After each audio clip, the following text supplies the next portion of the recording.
ان آیات کی تشریح کچھ یوں ہوگی،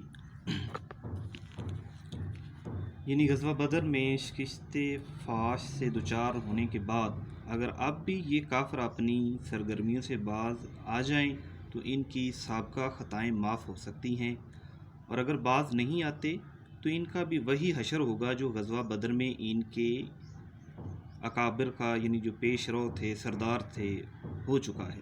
سنت الاولین کا دوسرا مطلب یہ بھی ہو سکتا ہے کہ اس کافر قوم پر بھی اسی طرح اللہ کا عذاب آئے گا جس طرح سابقہ سرکش اقوام پر آتا رہا ہے۔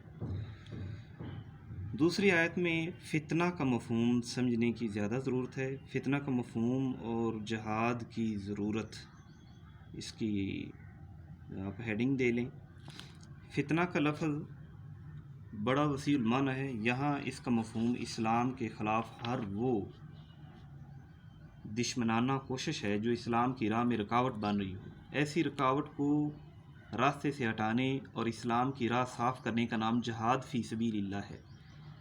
اب ان دشمنانہ سرگرمیوں کی بھی دو قسمیں ہیں، ایک یہ کہ جہاں مسلمان رہتے ہوں وہاں کے کافر انہیں شرعی احکام بجا لانے کی راہ میں رکاوٹیں پیدا کر دیں یا ان پر عرصہ حیات تنگ کر دیں، اور دوسری قسم یہ ہے کہ مسلمان اپنی جگہ تو آزاد ہوں مگر دوسروں تک اسلام کی آواز پہنچانے میں رکاوٹیں کھڑی کر دی جائیں۔ اسلام ان دونوں صورتوں میں جہاد کا حکم دیتا ہے۔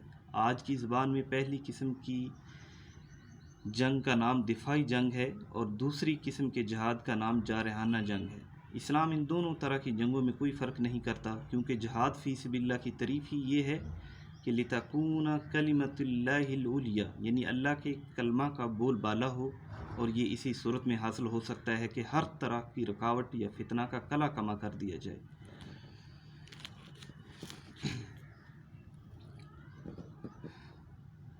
اگلی آیت میں یوں احکام بیان ہوئے، یعنی اگر یہ لوگ اب بھی نہیں مانتے تو نہ مانیں، یہ کچھ بھی بگاڑ نہیں سکیں گے۔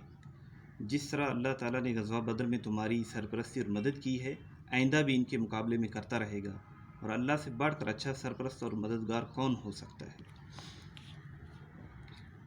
اس کے بعد اس آیت میں مال غنیمت کی تقسیم کے حوالے سے ذکر کیا گیا ہے،